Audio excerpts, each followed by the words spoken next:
Les récents sondages le hissent dans le top 3 avec 13,5% des intentions de vote. Jean-Luc Mélenchon se présente pour la 3e fois consécutive grâce à une investiture populaire. Son programme pour les Outre-mer est le même que celui de 2017, mais il y ajoute quelques engagements bien concrets.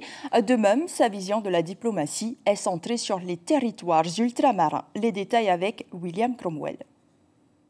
4 entrées directement à l'attention des Outre-mer et des précisions ultramarines pour des projets de portée nationale. Pour la justice, par exemple, Jean-Luc Mélenchon exige une formation préalable sur les Outre-mer pour les magistrats qui y seraient nommés. Mais à la base, il y a ce qui constituait le cœur du programme de 2017, la planification écologique, l'activité humaine en fonction de l'environnement. Et là, les Outre-mer ont un temps d'avance sur l'Hexagone. J'avais été très friand des trouvailles des Réunionnais.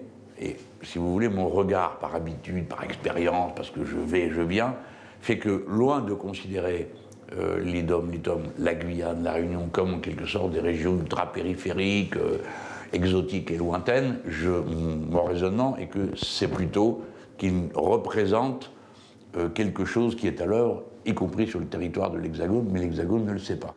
Et les Outre-mer ont aussi accumulé des retards, d'où cet autre chapitre, série de propositions pour en finir avec l'abandon des Outre-mer. Alors, après, c'est une affaire d'évaluation, parce que des gens qu'on abandonne trop longtemps, ils se sentent méprisés, ils disent pourquoi ils nous laissent tomber comme ça, hein.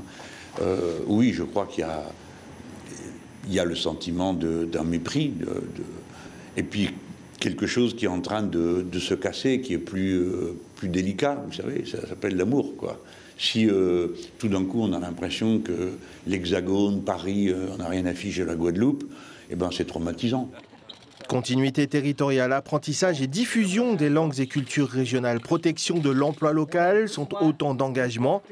Surtout que le monde change. Les Outre-mer mettent la France partout sur le globe, notamment là où se dessinent les nouvelles relations internationales. Si je suis élu, je me considérerai comme un chef d'État latino-américain, parce que les Français sont présents dans l'océan Indien, sont présents dans l'océan Pacifique, et par le biais des Amériques, nous avons l'ère dans laquelle, aujourd'hui, le commerce avec l'Asie est en train de se construire.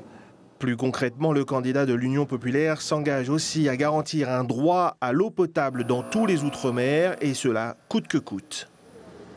Moi, je prendrai des mesures extrêmement drastiques sur l'approvisionnement en eau. Ce n'est pas des gendarmes que j'enverrai, c'est des pelleteuses et des tubes pour rétablir les canalisations et dire je vous promets que c'est fini dans 6 mois, 7 mois ou 5 mois. Je ne sais pas, je ne suis pas ingénieur.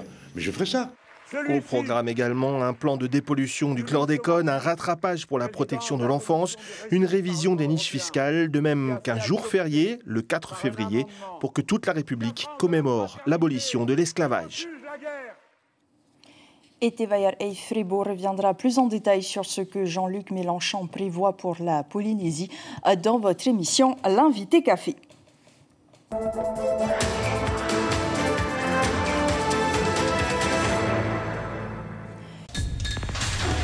L'information en continu sur Polynésie la première, Internet et réseaux sociaux.